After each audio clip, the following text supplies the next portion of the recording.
मुझे डर लग रहा है मिस्टर शर्लॉक होम्स। कहीं कहीं 2 साल पहले की घटना फिर से न घटित हो। दोस्तों, आज हम सुनाने जा रहे हैं सर आर्थर कॉनन डॉयल द्वारा लिखी कहानी Sherlock homes and the speckled band. Hello दोस्तों, मैं हूँ डॉक्टर जॉन वॉटसन। आज मैं आपको एक ऐसी शख्सियत से मिलवाने जा रहा हूँ जिसके साथ बिताए गए मेरे साल किसी रोमांचक उपन्यास से कम नहीं रहे। वह शख्स जो बेकर स्ट्रीट के हमारे कमरे में घंटों खामोश बैठा रह सकता है और फिर अचानक एक मामूली सी चीज़ जैसे आपके जूतों पर लगी मिट्टी, आपके घड़ी पर पड़े खरोच के निशान देखकर आपके पूरे खानदान का इतिहास बता सकता है। मैं बात कर रहा हूँ मेरे अजीज़ दोस्त और कंसल्टेंट डिटेक्टिव शर्लॉक होम्स की। होम्स कोई साधारण इंसान नहीं है। उसका दिमाग एक मशीन की तरह काम करता है, जहाँ भावनाओं के लिए कम और तर्क के लिए ज़्यादा जगह है। जहाँ पुलिस हार मान लेती है, वहाँ होम्स अपनी तेज़ आँखों और बेमिसाल दिमाग से उस बारीक धागे को ढूंढ निकालता है जो मुजरिम तक लेकर जाता है।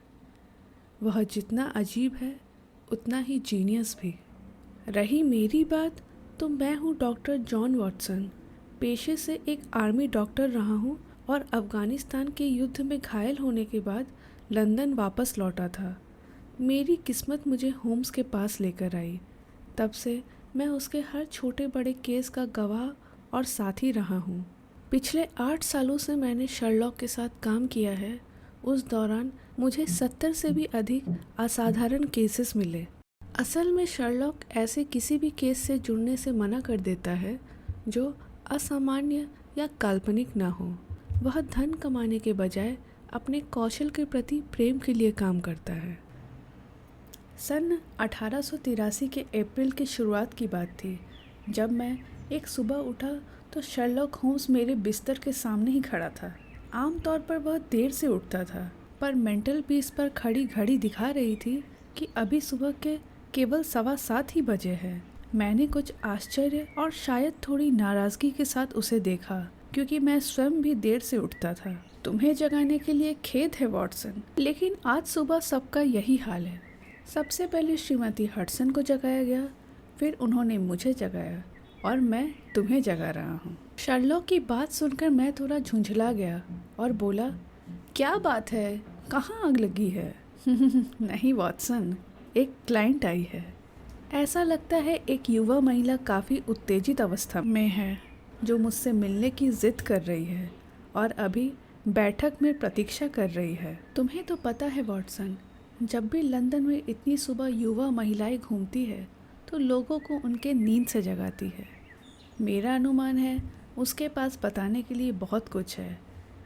यदि यह कोई दिलचस्प मामला साबित होता है, मुझे यकीन है कि तुम इसे शुरू से ही जानना चाहोगे। मैंने सोचा कम से कम मुझे तुम्हें बुलाना चाहिए। अब तक मैं पूरी तरह जाग चुका था। मैंने जल्दी से अपने कपड़े पहने और कुछ ही मिनटों में अपने मित्र के साथ बैठक में जाने के लिए तैयार हो गया। काले कपड़ों में लिपटी भारी घूंघट में एक महिला जो खिड़की के पास बैठी थी, हमारे प्रवेश करते ही खड़ी हो गई। गुड मॉर्निंग मैडम, होम्स ने उत्साह से कहा। मेरा नाम शर्लॉक होम्स है और यह मेरे अंतरंग मित्र और सहयोगी डॉक्टर वॉटसन हैं, जिनके सामने आप उतनी ही बेबाकी से बोल सकती हैं जितनी मेरे सामने। हाँ, मुझे खुशी है कि श्रीमती हडसन ने समझदारी दिखाते हुए आग जला दी।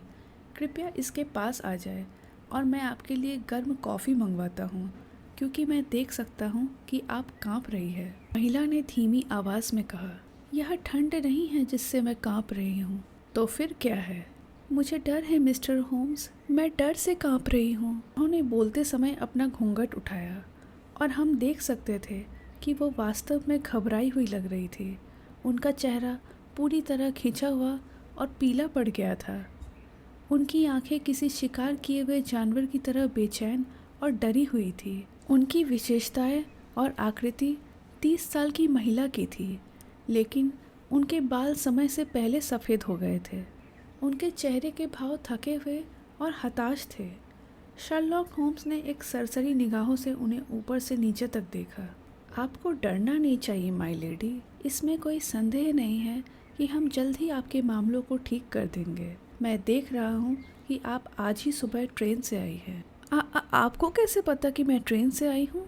क्या आप मुझे जानते हैं? नहीं, लेकिन मैं आपके बाएं दस्ताने की हथेली में रिटर्न टिकट का दूसरा हिस्सा देख रहा हूँ।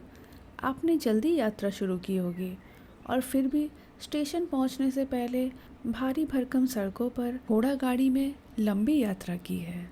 महिला अचानक चौंक गई और मेरे साथी को विस्मय से देखने लगी।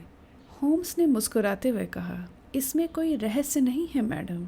आपके जैकेट की बाईं आस्तीन पर कम से कम 7 जगह कीचड़ के छींटे हैं। निशान बिल्कुल ताज़े हैं। घोड़ा गाड़ी के अलावा ऐसा कोई वाहन नहीं है जो इस तरह से कीचड़ को उछालता हो, और वह भी तब जब आप चालक के बाईं ओर बैठती है। आप बिल्कुल सही हैं मिस्टर होम्स। मैं सुबह 6 बजे घर से निकली। 20 मिनट बाद घोड़ा गाड़ी से लेदर हेड पहुंची और पहली ट्रेन से वाटरलू आ गई। सर, मैं इस तनाव को और बर्दाश्त नहीं कर सकती। अगर यह जारी रहा तो मैं पागल हो जाऊंगी। मेरे पास मुड़ने के लिए और कोई नहीं है सिवाय एक के, जो मेरी परवाह करता है, पर वह बेचारा भी बहुत कम मदद कर सकता है। मैंने आपके बारे में सुना है मिस्टर होम्स। मैंने आपके बारे में श्रीमती फारिन टोस से सुना है, जिनकी आपने उनके संकट के समय मदद की थी। सर, प्लीज़ आप मेरी मदद करिए। और फिर हेलन स्टोनर ने अपनी कहानी विस्तार से बताई। उन्होंने बताया कि उनके सौतेले पिता डॉक्टर ग्रिम्सी रॉयलॉट एक पुराने और प्रतिष्ठित परिवार के अंतिम वंशज है। हालांकि उनके पूर्वजों की फिजूल खर्ची के कारण अब उनके खानदान में कोई पैसा नहीं बचा है। उन्होंने एक रिश्तेदार से कुछ पैसे उधार लिए और डॉक्टरी की डिग्री हासिल की। फिर भारत जाके बस गए। वहाँ उन्होंने अपना एक बड़ा क्लिनिक जमा लिया। हालांकि घर में कुछ चोरियों की वजह से गुस्से में आकर उन्होंने अपने भारतीय बटलर को पीट पीट कर मार डाला और मौत की सज़ा से बाल बाल बचे। सज़ा के तौर पर उन्हें लंबे समय तक जेल में रहना पड़ा। जब वो जेल से बाहर निकले तो उन्होंने हेलेन की माँ श्रीमती स्टोनर से शादी कर ली, जो बंगाल आर्टिलरी के मेजर जनरल स्टोनर की युवा विधवा थी। उस समय हेलेन और उसकी जुड़वा बहन जूलिया मात्र 2 साल के थे। दोनों की माँ के पास बहुत पैसा था, सालाना कम से कम 1000 यूरो, और उन्होंने वसीयत में अपने सारे पैसे अपने नए पति के नाम कर दी थी। और उसमें यह प्रावधान भी था कि उनकी बेटियों की शादी होते ही दोनों को एक निश्चित वार्षिक राशि दी जाएगी। जब उनका परिवार भारत से इंग्लैंड लौटा, कुछ समय बाद ही उनके माँ की मृत्यु हो गई एक रेलवे दुर्घटना में। उसके बाद उनके सौतेले पिता डॉक्टर रॉयलॉट ने लंदन में डॉक्टरी करने के अपने प्रयासों को छोड़ दिया और दोनों बहनों को लेकर स्टॉकमोर्डन स्थित अपने पुराने पुश्तैनी घर में आ गए। उनके स्वभाव में बदलाव आ गया। पड़ोसियों से मेलजोल बढ़ाने के बजाय उन्होंने खुद को घर में कैद कर लिया। शायद ही कभी बाहर निकलते थे, और जब निकलते रास्ते में आने वाले किसी भी व्यक्ति के साथ भयंकर झगड़ा कर लेते थे। यहाँ तक कि 2 बार उन्हें कोर्ट तक जाना पड़ा। बहनों की जमा पूंजी खर्चा कर कर उससे निपटारा पाया गया। जिप्सियों के अलावा उनके कोई दोस्त नहीं है और तरह तरह के जानवर रखना उनका शौक बन गया है। इस समय उनके पास एक चीता और एक लंगूर है जो खुलेआम उनकी प्रॉपर्टी पर घूमते हैं। सारे गांव वाले उनसे डरते हैं। ऐसे में हेलेन और जूलिया का जीवन नीरस हो गया था। उनके पास कोई नौकर नहीं टिकता था, इसलिए दोनों बहनों को ही सारा काम संभालना पड़ता था। हेलेन ने बताया कि उसकी बहन की मृत्यु 2 साल पहले हुई थी। उसके कुछ समय पहले हेलेन और जूलिया अपने मौसी के घर गए थे। वहाँ जूलिया की मुलाकात नौसेना के एक मेजर से हुई और उनकी सगाई हो गई। जब वह वापस आए तो उन्होंने अपने सौतेले पिता को इस सगाई के बारे में बताया। उन्होंने इस शादी पर कोई आपत्ति नहीं जताई, लेकिन शादी के लिए तय किए गए तारीख के 15 दिन पहले ही वह भयानक घटना घटी जिसने जूलिया को हेलेन से छीन लिया और वह अकेली रह गई। यह सुनकर शर्लॉक होम्स ने कहा, मिस हेलेन, मुझे उस भयानक घटना के बारे में बताइए। हेलेन ने आगे की कहानी बताई। उस घातक रात को डॉक्टर रॉयलॉट जल्दी अपने कमरे में चले गए थे। हालांकि दोनों बहनें जानती थी कि वह सोए नहीं हैं। क्योंकि उनके कमरे से भारतीय सिगार की गंध आ रही थी जो जूलिया को बिल्कुल पसंद नहीं था। इसीलिए वह हेलेन के कमरे में आ गई और उससे अपनी शादी की बातें करती रही। रात को 11 बजे जब वह जाने के लिए उठी तो उसने दरवाजे पर रुककर पूछा, हेलेन, क्या तुम्हें कभी आधी रात को सीटी बजाने की आवाज़ आती है? जब हेलेन ने मना किया तो उसने बताया, पिछले कुछ रातों से करीब 3 बजे मुझे हमेशा एक धीमी स्पष्ट सीटी सुनाई देती है। मेरी नींद कच्ची है इसलिए मैं जाग जाती हूँ। समझ नहीं आ रहा आवाज़ कहाँ से आती है। शायद अगले कमरे से आती होगी या फिर लॉन से। फिर वह मुस्कुराकर अपने कमरे में चली गई। हेलेन ने उसके दरवाजे में चाबी घूमने की आवाज़ सुनी थी। दोनों बहनें अपने दरवाजे को चाबी लगा के सोती थी क्योंकि बाहर चीता और लंगूर घूमते थे। उस रात तूफान आया हुआ था इसलिए हेलेन को नींद नहीं आ रही थी। तभी अचानक उसे एक औरत की चीख की आवाज़ सुनाई दी। यह उसके बहन की आवाज़ थी। हेलेन अपने बिस्तर से कूदी और बाहर की ओर भागी। जैसे ही उसने अपना दरवाज़ा खोला उसे भी वह धीमी सीटी सुनाई दी जिसके बारे में उसकी बहन ने बताया था। और कुछ पल बाद धातु से टकराने की आवाज़ आई जैसे कोई भारी चीज़ गिरी हो। उसकी बहन जूलिया के कमरे का दरवाज़ा खुला था। हेलेन ने उसे गलियारे की लैंप की रोशनी में निकलते हुए देखा। उसका चेहरा डर से सफ़ेद था। उसके हाथ मदद के लिए हिल रहे थे। वह किसी शराबी की तरह लड़खड़ा रही थी। जब हेलेन ने उसे पकड़ा तो वह ज़मीन पर गिर गई। वह भयानक दर्द में तड़प रही थी। उसके हाथ पैर ऐंठ रहे थे। ओह गॉड हेलेन, वह बैंड था, चितकबरा बैंड। वह और कुछ कहना चाहती थी।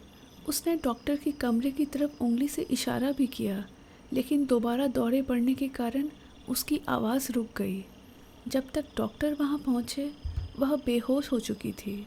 कुछ ही देर में उसकी मृत्यु हो गई। डॉक्टर की बदनामी की वजह से मामले की सावधानी से जांच की गई। जूलिया के दाएं हाथ में जली हुई माचिस की तिल्ली और बाएं हाथ में माचिस का डिब्बा मिला जिससे पता चला कि खतरा महसूस होने पर उसने रोशनी जलाई थी, लेकिन मौत का कोई भी संतोषजनक कारण नहीं मिल सका। जूलिया रात को दरवाज़ा अंदर से बंद रखती थी। खिड़कियों पर लोहे की मजबूत सलाखें थी। दीवारों या फर्श में कोई गुप्त रास्ता नहीं मिला। चिमनी भी लोहे की सरियों से बंद थी। यह निश्चित था कि उस रात वह बिल्कुल कमरे में अकेली थी और उसके अलावा उसके शरीर पर चोट का भी कोई निशान नहीं था।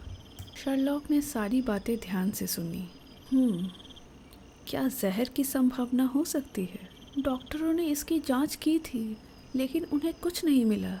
तो आपके विचार से आपकी बहन की मृत्यु किस वजह से हुई? मेरा मानना है कि उसकी मृत्यु केवल डर और नर्वस शॉक के कारण हुई थी। हालांकि उसे किस चीज़ ने डराया मैं इसकी कल्पना नहीं कर सकती। आगे शर्लॉक होम्स ने यह पूछा कि उस दिन उनके बागान में जिप्सी मौजूद थे क्या? तब हेलेन ने हामी भरी। फिर होम्स ने पूछा कि हेलेन ने चितकबरे बैंड से क्या समझा? तो उसने बताया उसका मानना है कि यह जूलिया की कल्पना थी, या तो वह किसी समूह की ओर इशारा था, जैसे कि वह जिप्सी जो अपने सिर पर चित्तीदार रुमाल बांधते थे। होम्स ने अपना सिर ऐसे हिलाया जैसे वह इन बातों से संतुष्ट न हो। हेलेन ने आगे बताया, तब से 2 साल बीत चुके हैं और मेरा जीवन पहले से कई अधिक अकेला हो गया था। हालांकि 1 महीने पहले मेरे एक प्रिय मित्र जिन्हें मैं वर्षों से जानती हूँ, उन्होंने मुझसे विवाह का प्रस्ताव रखा। मेरे सौतेले पिता ने इस रिश्ते पर कोई आपत्ति नहीं जताई। वसंत के दौरान हमारी शादी होने वाली है। 2 दिन पहले इमारत के पश्चिमी हिस्से में कुछ मरम्मत का काम शुरू हुआ और मेरे बेडरूम की दीवार को तोड़ा गया।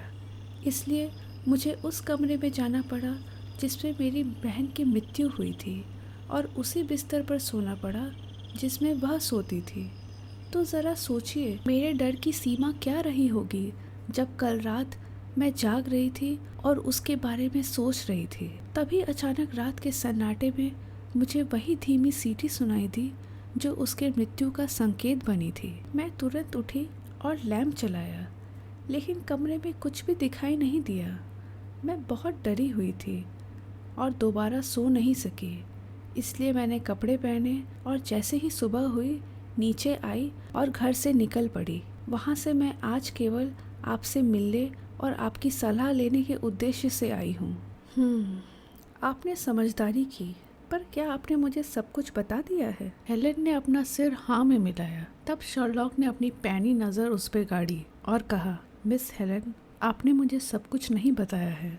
आप अपने सौतेले पिता का बचाव कर रही है। और फिर होम्स ने काली लेस की उस झालर को पीछे धकेला जो हमारे आगंतुक के हाथ के पास थी। कलाई की सफ़ेदी पर 5 गहरे नीले निशान छपे थे, 4 उंगलियों के और एक अंगूठे का निशान। आपके साथ क्रूरता की गई है, होम्स ने कहा। मिस हेलेन का चेहरा लज्जा से भरा हुआ था। उन्होंने अपने कलाई को ढक लिया। वह एक कठोर व्यक्ति है और शायद उन्हें अपनी ताकत का अंदाज़ा नहीं रहता। एक लंबी चुप्पी छा गई। होम्स गंभीरता से अपने कमरे के फायरप्लेस की तरफ देख रहे थे और फिर अंत में कहा, यह बहुत गहरा मामला है। कार्रवाई का निर्णय लेने के लिए मुझे विवरण जानना पड़ेगा और हमारे पास खोने के लिए एक भी पल नहीं है। अगर हम आज आपके घर आए तो क्या आपके सौतेले पिता की जानकारी के बिना उन कमरों को देखना संभव होगा? हाँ मिस्टर होम्स, संयोग से उन्होंने आज किसी महत्वपूर्ण काम से शहर जाने की बात की थी। संभावना है कि वह पूरे दिन बाहर रहेंगे। हमारे पास एक हाउसकीपर है, पर वह बूढ़ी और मूर्ख है। मैं उसे आसानी से रास्ते से हटा सकती हूँ। बेहतरीन। वॉटसन, आपको इस यात्रा से आपत्ति तो नहीं? बिल्कुल नहीं होम्स। अब हेलेन ने कहा कि उन्हें लंदन में छोटे मोटे और काम हैं। वह सारा काम निपटाने के बाद दोपहर के 12 बजे की ट्रेन से अपने घर स्टॉकमोरन जाएंगी। शर्लॉक ने भी कहा कि वो आज दोपहर डॉक्टर वॉटसन के साथ उनसे मिलने आएंगे। मिस हेलेन उनके कमरे से बाहर चली गई और शर्लॉक केस के बारे में विचार करने लगा। तभी अचानक उनके कमरे का दरवाज़ा ज़ोर से खुला और एक विशालकाय आदमी वहां आकर खड़ा हो गया। उसने काले रंग का टॉप हैट, लंबा फ्रॉक कोट और ऊंचे गेटर्स पहने थे और उसके हाथ में एक शिकारी कोड़ा झूल रहा था। वह आदमी इतना लंबा था कि उसका हैट दरवाजे की चौखट से टकरा रहा था। उसका चेहरा झुर्रियों से भरा था और आंखें किसी शिकारी पक्षी की तरह हिंसक लग रही थी। तुम में से होम्स कौन है? मैं हूँ श्रीमान, लेकिन मैं आपको नहीं पहचानता, शर्लॉक ने शांति से कहा। मैं स्टॉकमोरन का डॉक्टर ग्रिम्सी रॉयलॉट हूँ। शांति से उन्हें बैठने को कहा, लेकिन डॉक्टर चिल्लाने लगा, मेरी सौतेली बेटी यहाँ आई थी। मैंने उसका पीछा किया है। उसने तुमसे क्या कहा है? होम्स ने उनकी बातों को नज़रअंदाज करते हुए मौसम की बातें शुरू कर दी, जिससे डॉक्टर और भी भड़क गए। हाँ, तुम मुझे टाल रहे हो। आगंतुक ने आगे बढ़ते हुए अपना कोड़ा लहराया। मैं तुम्हें जानता हूँ, सबके काम में टांग लड़ाने वाले होम्स हो तुम। होम्स मुस्कुराता रहा। अंत में डॉक्टर ने अपनी ताकत दिखाने के लिए आग बुझाने वाली पोकर को उठाया, उसे अपने हाथों से मोड़कर टेढ़ा कर दिया। मुझसे दूर ही रहना। उन्होंने गुर्राते हुए टेढ़े पोकर को आग में फेंक दिया और वह बाहर चले गए। होम्स ने हंसते हुए उस पोकर को उठाया और एक झटके में उसे फिर से सीधा कर दिया। नाश्ता करके होम्स और वॉटसन डॉक्टर कॉमन्स में चले गए, जहां मृत लोगों की वसीयत की जानकारी रखी जाती थी। वहां उन्होंने हेलेन की मां की वसीयत की एक प्रति प्राप्त की। उन्होंने वसीयत में लिखी हुई संपत्तियों और निवेशों की वर्तमान बाजार कीमतों की गणना की और पाया कि मां की मृत्यु के समय उनकी कुल वार्षिक आय लगभग 1100 यूरो थी, लेकिन खेती की कीमतों की गिरावट के कारण अब वह केवल 750 यूरो रह गई थी। और वसीयत के अनुसार यदि हेलेन और जूलिया की शादी होती तो उनमें से प्रत्येक को सालाना 250 यूरो देने पड़ते। यानी अगर दोनों बेटियों की शादी हो जाती तो डॉक्टर रॉयलट के पास मुश्किल से 250 यूरो बचते, जो उनके जैसे खर्चीले व्यक्ति के लिए नाकाफ़ी थे।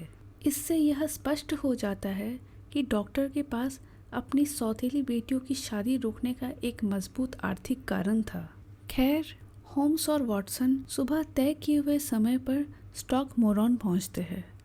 उन्होंने सुरक्षा के लिए एक रिवॉल्वर भी रख लिया था। वहां वे हेलेन से मिलते हैं और घर का निरीक्षण करते हैं। स्टॉकमोरन का हवेली नुमा घर पुराना और जर्जर था।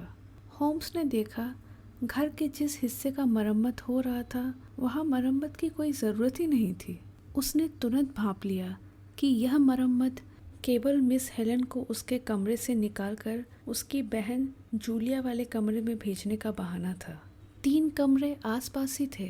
पहला डॉक्टर रॉयलॉट का कमरा था, दूसरा जूलिया का और तीसरा हेलन का। मतलब जूलिया का कमरा दोनों कमरों के बीचों बीच था और अभी हेलन उसी कमरे में सो रही थी। होम्स ने बाहर खड़े होकर तीनों कमरों की खिड़कियों को परखा। उसने पाया कि खिड़कियों का शटर बहुत ही मजबूत थे और उनमें लोहे की सलाखें थी। बंद होने पर उन्हें बाहर से खोलना या उनके बीच से किसी का अंदर जाना असंभव था। इससे यह साफ हो गया कि हत्यारा बाहर से खिड़की के रास्ते अंदर नहीं आया था। फिर होम्स बीच के कमरे में गया जहां कभी जूलिया रहती थी और अब हेलेन। यह बात बहुत अजीब लगी कि उस कमरे के बिस्तर को हिलाया नहीं जा सकता था। उसे फर्श से लोहे की पट्टियों द्वारा कुछ इस तरह बांधा गया था कि वह हमेशा वेंटिलेटर और घंटी की रस्सी के ठीक नीचे ही रहे। दोस्तों, मैं आपको बता दूं, पहले के ज़माने में कमरों में घंटी की रस्सियाँ होती थी जिसे खींचकर लोग सेवकों को अपने कमरे में बुलाते थे। हालांकि जो घंटी की रस्सी इस कमरे में थी वो किसी भी घंटी से नहीं जुड़ी हुई थी। यह बात होम्स को थोड़ा हैरान कर रही थी। वह रस्सी वेंटिलेटर के बगल में लटक रही थी। उससे भी आश्चर्यजनक बात यह थी कि यह वेंटिलेटर बाहर नहीं खुलता था ताज़ी हवा के लिए। बगल वाले कमरे जहां डॉक्टर रॉयलॉट रहते थे वहां खुलता था। अंत में होम्स ने डॉक्टर के कमरे की तलाशी ली जहां उन्हें बहुत ही संदिग्ध सामान मिला। कमरे के कोने में एक बड़ी तिजोरी थी। हेलेन को लगा था कि इसमें व्यापार के कागजात है, लेकिन होम ने जब गौर से देखा तो उसे शक हुआ इसमें कुछ और भी हो सकता है। तिजोरी के पास दूध से भरी एक छोटी प्लेट रखी थी। हेलेन से पूछा तो पता चला घर में कोई बिल्ली नहीं है। कमरे की मेज पर एक छोटा पट्टा पड़ा था जिसके सिरे पर एक गोल फंदा बना हुआ था। होम्स का चेहरा गंभीर हो गया। मिस हेलेन, यह बहुत आवश्यक है कि आप हर तरह से मेरी सलाह मानें। मामला इतना गंभीर है कि हिचकिचाहट की कोई गुंजाइश नहीं है। आपकी जान आपके सहयोग पर निर्भर करती है। मिस्टर होम्स, आप जैसा बोलेंगे मैं वैसा ही करूँगी। सबसे पहले मेरे मित्र और मुझे आज रात आपके कमरे में बिताना होगा। मिस हेलेन और वॉटसन दोनों ही विस्मय से होम्स को ताकते रह गए। हाँ, ऐसा ही होना चाहिए। मुझे समझाने दे। सबसे पहले ये बताइए, वह सामने क्या आपके गांव का होटल है? होम्स ने खिड़की के बाहर से एक बड़े इमारत को दिखाते हुए कहा। हाँ, वह होटल है। उसका नाम क्राउन है। बहुत अच्छे। क्या वहाँ से आपकी खिड़कियाँ दिखाई देगी? निश्चित रूप से। जब आपके सौतेले पिता वापस आए तो आपको सरदर्द का बहाना करके अपने कमरे तक ही सीमित रहना होगा। फिर जब आप सुने कि वे रात के लिए सोने चले गए हैं, आपको अपनी खिड़की के शटर खोलने होंगे, कुंडी खोलनी होगी, हमें संकेत देने के लिए वहाँ अपना लैंप रखना होगा और फिर चुपचाप सभी चीज़ों के साथ उस कमरे में चले जाना होगा जहाँ आप पहले रहा करती थी। मुझे इसमें कोई संदेह नहीं है कि मरम्मत के बावजूद आप वहाँ एक रात के लिए ठहर सकती है। तब हेलेन ने हाँ में सिर हिलाते हुए कहा, ओह हाँ, मैं आसानी से रह सकती हूँ। बाकी सब आप हमारे हाथ में छोड़ दीजिए। लेकिन आप क्या करेंगे? हम रात आपके कमरे में बिताएंगे और उस आवाज़ के कारण का जांच करेंगे जिसने आपको परेशान किया है। और फिर शर्लॉक होम्स और वॉटसन ने क्राउन इन होटल में एक कमरा किराए में ले लिया। वह ऊपरी मंजिल पर था और उसकी खिड़की से वह हवेली के फाटक और स्टॉकमोरन घर के उस हिस्से को देख सकते थे जहां लोग रहते थे। शाम ढलते ही उन्होंने डॉक्टर रॉयलॉट को गाड़ी से आते हुए देखा। एक छोटा लड़का गाड़ी चला रहा था और वह शायद उस पर गुस्सा कर रहे थे। होम्स ने अंधेरे में वॉटसन से कहा, तुम्हें पता है वॉटसन, आज रात मुझे तुम्हें साथ ले जाने में संकोच हो रहा है क्योंकि इसमें सच में खतरा है। अगर मेरे साथ होने से इस केस में फ़ायदा होगा तो मैं ज़रूर चलूँगा होम्स। होम्स ने आगे कहा, मुझे यहाँ आने से पहले ही शक था रॉयलॉट और जूलिया का कमरा किसी तरह से जुड़ा हुआ है, शायद वेंटिलेटर से, क्योंकि उसके सिगार की दुर्गंध जूलिया को इतनी साफ नहीं आनी चाहिए थी अगर ऐसा ना होता। इस पर वॉटसन ने कहा, अरे वो वेंटिलेटर इतना छोटा है, उससे तो चूहा भी अंदर नहीं आ सकता। और वॉटसन, मिस हेलन ने बताया था कि वो घंटी की रस्सी पहले नहीं हुआ करती थी, जूलिया की शादी के आसपास ही लगाई गई थी। हाँ, लेकिन इसका वेंटिलेटर से क्या संबंध है? वॉटसन ने हैरान होते हुए कहा, वो रस्सी शायद कभी घंटी बजाने के लिए लगाई ही नहीं गई थी। तुम्हें पता है ना वॉटसन, जब एक डॉक्टर गलत रास्ते पर जाता है तो वह अपराधियों में प्रथम होता है। डॉक्टर रॉयलॉट तो पहले भी एक अपराधी रह चुका है। रात को लगभग 9 बजे हवेली की दिशा में सब अंधेरा हो गया। 2 घंटे धीरे धीरे बीत गए और फिर अचानक ठीक 11 बजते ही एक खिड़की में दिया जल उठा। इसी संकेत का इंतज़ार था कितनी घंटों से। प्रवेश करने में बहुत कम कठिनाई हुई क्योंकि बिना मरम्मत की दीवारों में काफ़ी दरारें थी। पेड़ों के बीच अपना रास्ता बनाते हुए वे लॉन तक पहुँचे, उसे पार किया। जैसे ही वह खिड़की से प्रवेश करने वाले थे, झाड़ियों के एक झुंड से एक ऐसा प्राणी निकला जो देखने में विकृत बच्चा लग रहा था। उसने खुद को घास पर पटक दिया और फिर तेजी से लॉन पार करते हुए अंधेरे में भाग गया। थोड़ी देर के लिए वो दोनों डर गए, फिर उन्हें याद आया कि ये डॉक्टर रॉयलॉट का लंगूर है। अरे यहाँ चीता भी तो है। फिर उन्होंने शांति से अपना चप्पल उतारा और खिड़की से मध्य के कमरे में प्रवेश कर गए। होम्स ने बोला, हमें यहाँ बिना रोशनी के बैठना होगा। वेंटिलेटर के माध्यम से वह रोशनी देख सकता है। सोना मत, तुम्हारा जीवन इस पर निर्भर हो सकता है। ज़रूरत पड़ने पर अपनी पिस्तौल तैयार रखना। मैं बिस्तर के किनारे बैठूंगा, तुम उस कुर्सी पर। वॉटसन ने अपनी रिवॉल्वर निकाली और होम्स ने अपने हाथ में एक लंबी छड़ी पकड़ ली। पूरा सन्नाटा छाया हुआ था। बाहर कभी कभार किसी रात के पक्षी की आवाज़ आती थी और एक बार चीता की भी आवाज़ आई थी। अचानक वेंटिलेटर की दिशा में एक पल के लिए रोशनी की चमक दिखी जो तुरंत गायब हो गई, लेकिन उसके बाद जलते तेल और गर्म धातु की तीव्र गंध आई। बगल के कमरे में किसी ने डार्क लालटेन जलाई थी। एक धीमी आवाज़ सुनाई दी और फिर सब शांत हो गया। हालांकि गंध और तेज हो गई। फिर अचानक एक और आवाज़ आई, एक बहुत ही धीमी सुखदायक आवाज़, जैसे केतली से लगातार निकलने वाले भाप की एक छोटी सी फुहार। यह सुनते ही दोनों उछल पड़े। होम्स ने एक माचिस जलाई और अपने छड़ी से घंटी की रोशनी पर पागलों की तरह प्रहार किया। क्या तुम इसे देख रहे हो वॉटसन? क्या? और अगले ही पल एक धीमी और स्पष्ट सीटी की आवाज़ सुनाई दी।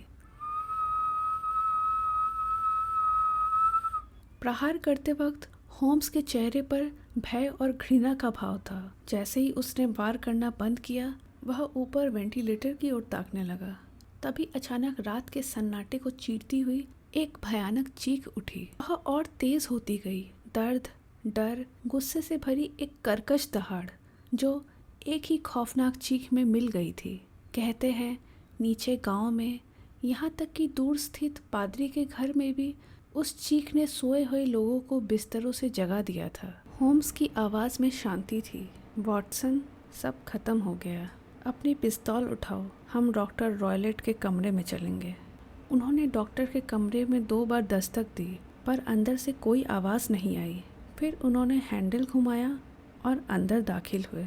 वहाँ एक अनोखा दृश्य उनकी आंखों के सामने था।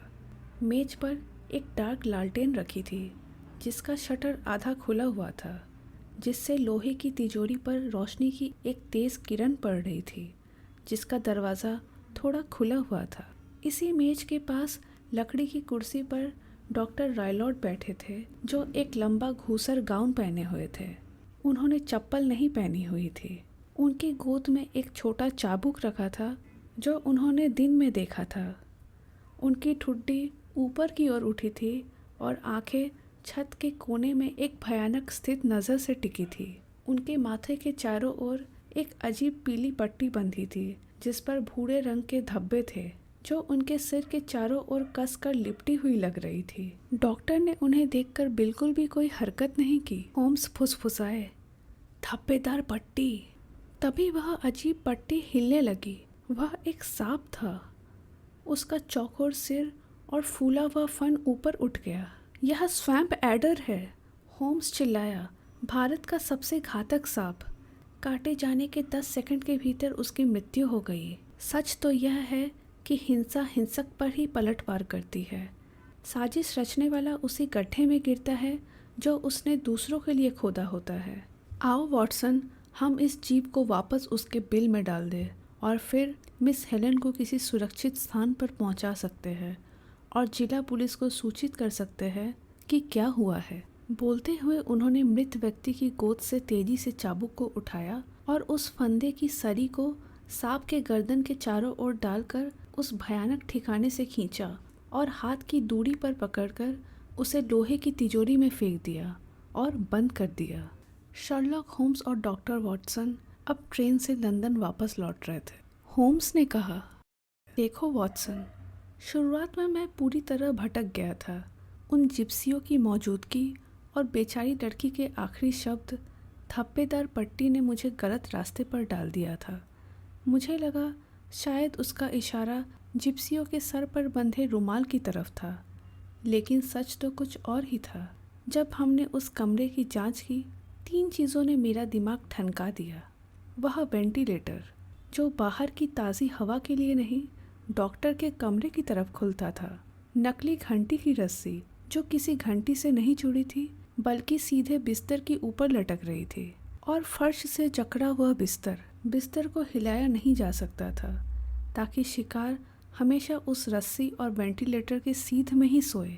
जिस दिन हम मिस हेलन के साथ डॉक्टर के कमरे में गए थे, मैंने उसके चेयर पर पैरों के तलवे का निशान देखा था, जिससे पता चलता है वह नियमित रूप से उस पर खड़ा होता है। असल में वह धब्बेदार पट्टी कोई कपड़ा नहीं बल्कि भारत का सबसे जहरीला सांप स्वैम्प एडर था। डॉक्टर रायलोट एक बेहद शातिर अपराधी थे। वे वेंटिलेटर के रास्ते सांप को भेजते जो रस्सी के सहारे बिस्तर तक पहुंचता था और बिस्तर पर लेटे हुए इंसान पर हमला करता था। डॉक्टर की सीटी बजाते ही वह सांप वेंटिलेटर के रास्ते से ही उनके कमरे में वापस चला जाता था और फिर उस सांप को अपने काम का इनाम मिलता था, दूध। उस सांप को ऐसे ही प्रशिक्षित किया गया था।